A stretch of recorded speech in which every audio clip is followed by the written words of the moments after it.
예, 안녕하십니까. 오늘은 사무엘상 16장을 보시도록 하겠습니다.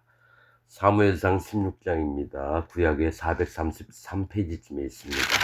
구약의 16장. 한 절씩 읽으면서 또 말씀을 나눠보도록 하겠습니다. 여호와께서 사무엘에게 이르시되 내가 이미 사울을 버려 이스라엘 왕이 되지 못하게 하였거늘 네가 그를 위하여 언제까지 슬퍼하겠느냐.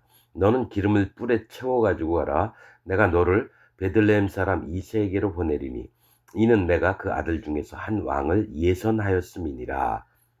하나님께서 이새의 아들들 중에서 한 왕이 될 자를 미리 선택을 하셨습니다. 예선하셨습니다. 미리 선택하셨습니다. 사무엘이 가로되 내가 어찌 갈 수 있으리이까. 사울이 들으면 나를 죽이리이다. 여호와께서 가라사대 너는 암송아지를 끌고 가서 말하기를 내가 여호와께 제사를 드리러 왔다 하고 이새를 제사에 청하라. 내가 너의 행할 일을 가르치리니 내가 네게 알게 하는 자에게 나를 위하여 기름을 부을지니라. 그러니까 사무엘이 이제 다른 한 왕이 날 거다 이러니까 사울이 움직일 때마다 그게 있겠죠. 에, 정보 같은 걸 이제 패내서 사무엘을 죽이려고 이랬으니까 이제 사무엘이 이런 얘기를 했다라는 겁니다. 근데 그 전에 왕의 이웃에게 다시 왕을 내겠다. 이제 왕의 자리를 쫓겨나게 된다. 이런 얘기를 하니까 사울은 계속해서 사무엘을 동태를 보겠죠. 누구에게 또 기름을 붓나 뭐 이런 것도 보여야 되겠고 아무튼 주의하겠죠. 그러니까 사무엘이 나를 죽일 거다. 그러니까 하나님이 이새를 제사에 청하라. 내가 너의 행할 일을 가르치리니 내가 네게 알게 하는 자에게 나를 위하여 기름을 부을지니라. 사무엘이 여호와의 말씀대로 행하여 베들레헴의 이름에 성읍 장로들이 떨며 그를 영접하여 가로되 평강을 위하여 오시나이까. 그러니까 사울이 이제 앞으로 다른 사람에게 왕을 준다 하니까 아무튼 이스라엘에게서는 행여나 사울이 사무엘을 죽이지 않을까 이러니까 베들레헴에 갔더니만 이 장로들도 떨었다라는 거죠. 이게 자기들한테 해를 받을까 봐 사무엘 때문에. 그래서 평강을 위함이니까 이렇게 물어보죠.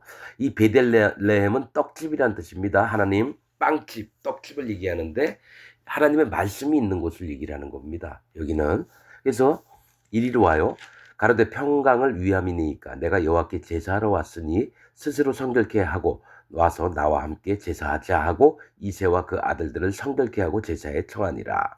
그들이 오매 사무엘이 엘리압을 보고 이게 장남입니다. 이새의 아들 7명이 이새가 7명을 데리고 왔어요. 다윗은 우선 빼고 엘리압을 보고 마음에 이르되 여호와의 기름 부으실 자가 과연 그 앞에 있도다 하였더니 이 엘리압 그 이새의 장남이 엘리압인데 이름은 하나님은 아버지이심이에요. 이런 이름 들으면 신앙이 좋고 이런 자 같잖아요. 근데 하나님 그렇게 안 봅니다. 뭐 사람 이름을 보고 하나님 좋다 나쁘다 안 하시고 이들이 악한 일을 할 수도 있고 좋은 일들도 할 수 있고 그래요. 근데 딱 봤을 때 사무엘이 보기에 어우 잘생기고 멋지고 키도 크고 이랬나 봐요. 여호와께서 사무엘에게 이르시되 그 용모와 신장을 보지 말라. 내가 이미 그를 버렸노라. 이건 사울을 얘기하는 겁니다.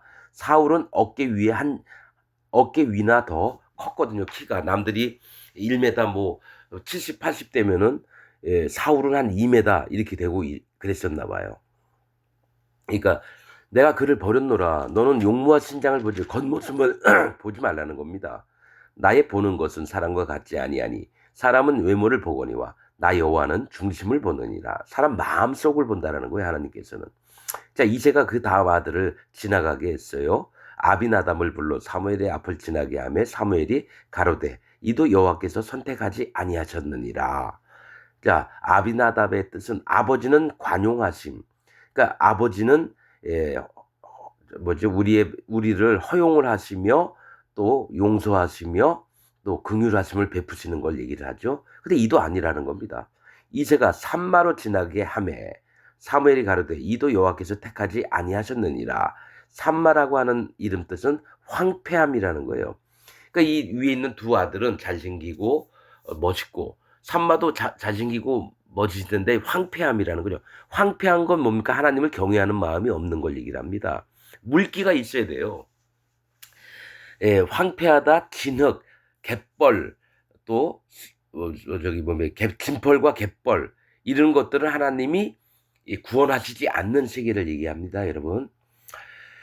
10절 이새가 그 아들 일곱으로 다 사무엘 앞을 지나게 하나 사무엘이 이새에게 이르되 여호와께서 이들을 택하지 아니하셨느니라 하고 또 이새에게 이르되 네 아들들이 다 여기 있느냐. 이새가 가로되 아직 말째 8째입니다. 지금 7아들 말고 다른 8번째 아들이 남았는데 그가 양을 지키나이다. 사무엘이 이새에게 이르되 보내어 그를 데려오라. 그가 여기 오기까지는 우리가 식사 자리에 앉지 아니하겠노라. 이에 보내어 그를 데려오매 그의 빛이 붉고 눈이 빼어나고 얼굴이 아름답더라. 여호와께서 가라사대 이가 그니 일어나 기름을 부으라. 자, 다윗을 데리고 왔어요. 근데 형들은 준수하고 다 잘생겼고 등치도 크고 이러는데 이 다윗은 얼굴이 빛이 붉다라는 건 뭔가 마음이 하나님 앞에 낮아져 있다는 얘기예요. 붉다는 심판받을 자를 얘기합니다. 그래서 예수님이 십자가에서 심판받았어요. 피를 흘렸어. 피가 붉습니다. 붉다는 성경에서 심판받을 자, 즉 빛이 붉다라는 건 그 마음이 하나님 앞에 마음을 낮춘 심판을 인정하는 마음이에요. 그래서 하나님을 경외하는 마음입니다. 빛이 붉고 눈이 빼어나고 눈은 뭡니까? 마음을 얘기합니다. 마음이 빼어나다는 건 하나님이 기뻐하시는 마음이 된 자를 얘기를 합니다. 얼굴이 아름답더라. 얼굴은 뭡니까? 자기를 나타내는데 이게 이상한 모습이 아니라 하나님 보시기에 아름다운 거죠. 여호와께서 가라사대 이가 그니 일어나 기름을 부으라. 즉 그에게 성령을 그 머리에 붓는 겁니다. 성령 하나님을. 기름은 성경에서 성령님을 얘기합니다. 왕, 선지자, 또 대제사장 이럴 때에 기름을 붓습니다. 그래서 그리스도라고 하는 말이 기름 부음을 받다라는 뜻인데 그게 바로 예수님입니다. 왕으로 오신 하나님, 또 대제사장으로 오신 하나님, 또 선지자로 오신 하나님이 예수 그리스도 하나님이에요. 그래서 그래서 예수님도 세례 요한에게 세례를 받을 때 성령이 위에서부터 내리서 예수님 머리 위에 임하셨거든요. 비둘기처럼. 그게 뭐냐면 예수님도 이 땅에 하나님이시지만 성령님을 통해서 하나님의 공생애를 시작을 하시는 걸 얘기를 합니다, 여러분. 여러분 그런 부분에 좀 이렇게 영적으로 잘 각성하시기 바랍니다. 내가 여호와 하나님을 믿고 따르면 내가 진짜 마음에 기름 부음을 받았나 안 받았나, 성령님이 내 마음에 오셨나 안 오셨나, 이게 구원받은 자의 핵심입니다. 그리스도의 영이 없으면 그리스도의 사람이 아니니라. 그럼 뭡니까? 그리스도의 영은 뭡니까? 성령 하나님을 얘기하는 겁니다. 예수님도 보니까 40일 사단 마귀에게 시험을 받을 때 어떡합니까? 세례 요한에게 세례를 받을 때 기름 성령님을 받고 가서 사단 마귀에게 시험을 받았다는 얘기입니다. 여러분 그러면 기독교인이 됐다 하면 성령님을 먼저 받고 그 다음에 이 땅에 살면서 신앙생활을 하는 걸 얘기해요. 그래서 성령이 없는 사람은 기독교인이 아닙니다. 아무리 성경책을 끼고 주일마다 일요일마다 무조건 예배당 가가지고 했다고 해서 기독교인이 아니라 이 사람을 기독교인이라 보는 건 그 마음에 성령님이 계신가 안 계신가 이걸 보는 겁니다. 말은 필요 없어요. 그 마음에 성령님이 계신 사람들은 벌써 마음이 낮아지고 또 여호와 하나님의 음성을 들을 줄 아는 귀를 갖고 있습니다. 그렇지 않은 자들은 기독교인 척하는 적그리스도인들입니다. 나중에 여호와 하나님을 회방하는 자들이 될 겁니다. 지금은 아닌 것 같아도. 13절 사무엘이 기름불을 취하여 그 형제 중에서 그에게 부었더니 이날 이후로 다윗이 여호와의 신에게 크게 감동되니라. 자, 사무엘이 떠나서 라마로 가니라. 자, 기름을 부으니까 그날부터 다윗에게 하나님의 신이 임하셨다는 거예요. 성령께서 임하셨다는 겁니다. 자, 14절 여호와의 신이 사울에게서 떠나, 즉 사울에게 있던 성령님이 나가시는 거예요. 빠져나가셨다는 거예요. 여호와의 부리신 악신이 그를 번뇌케 한지라. 이제 오히려 성령님이 안 계시고 하나님이 부리시는 악신이 사울을 괴롭게 합니다. 사울의 신하들이 그에게 이르되 보소서 하나님의 부리신 악신이 왕을 번뇌케 하온즉. 아는 거예요. 신하들도.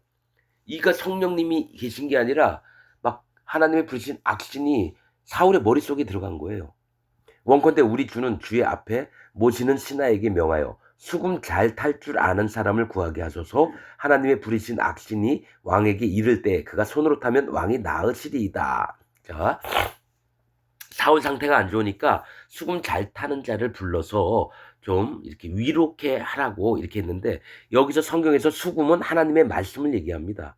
수금, 엘리사가 유다 왕, 북이스라엘 왕, 그다음에 에돔 왕이 물이 7일 동안 물이 없어서 힘들어할 때에 엘리사가 그들에게 수금 타는 자를 불러오라. 그 다음부터 하나님의 말씀을 듣고 그 다음에 얘기합니다. 그 땅을 또 얻을 거다. 물도 나올 거다. 골짜기에 우물들을 저기 뭡니까 그 개천을 파라 이랬거든요. 물이 심이 많이 나왔다 그랬거든요. 그때 수금 탈자다. 이 수금이 뭔지 하푼지 뭐 가야금 같이 되는 건지 잘 모르겠어요. 띵디딩 하면은 이제 하나님 말씀을 얘기를 할 때 이렇게 합니다. 수금 얘기. 그러니까 악신이 들 때마다 다윗이 수금을 탄다는 얘기는 하나님 말씀을 전했다라는 거예요. 진리의 말씀들을. 그럴 땐 조금 뭡니까? 악신에게서 벗어날 수 있는 거죠.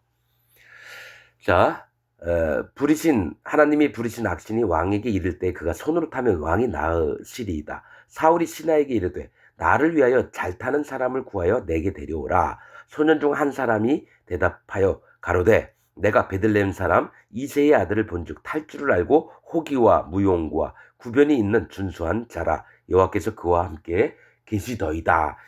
같이 있던 한 자가 저기 다윗을 이제 뭡니까?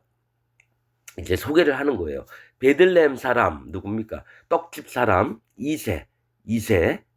에, 자,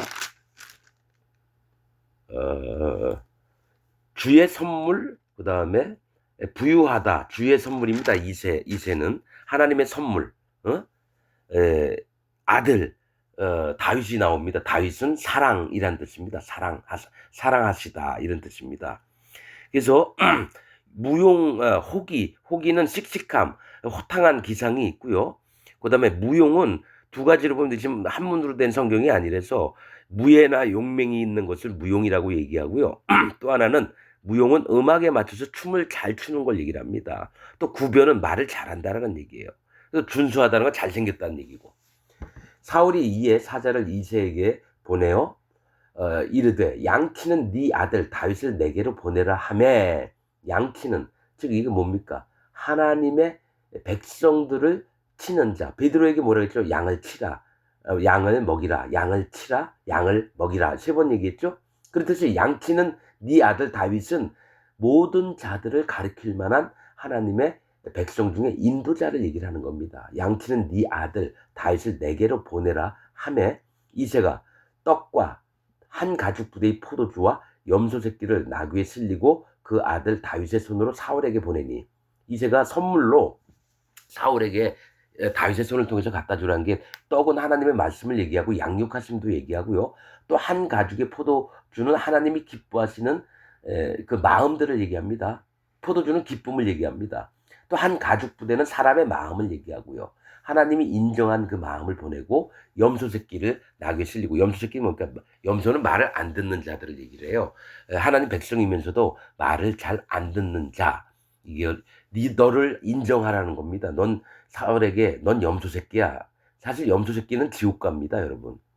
하나님이 정결케 한 재물들 중에서 염소 새끼는 지옥을 갑니다. 순한 양, 순종하는 자들은 하나님께 구원 얻어 천국을 가고요.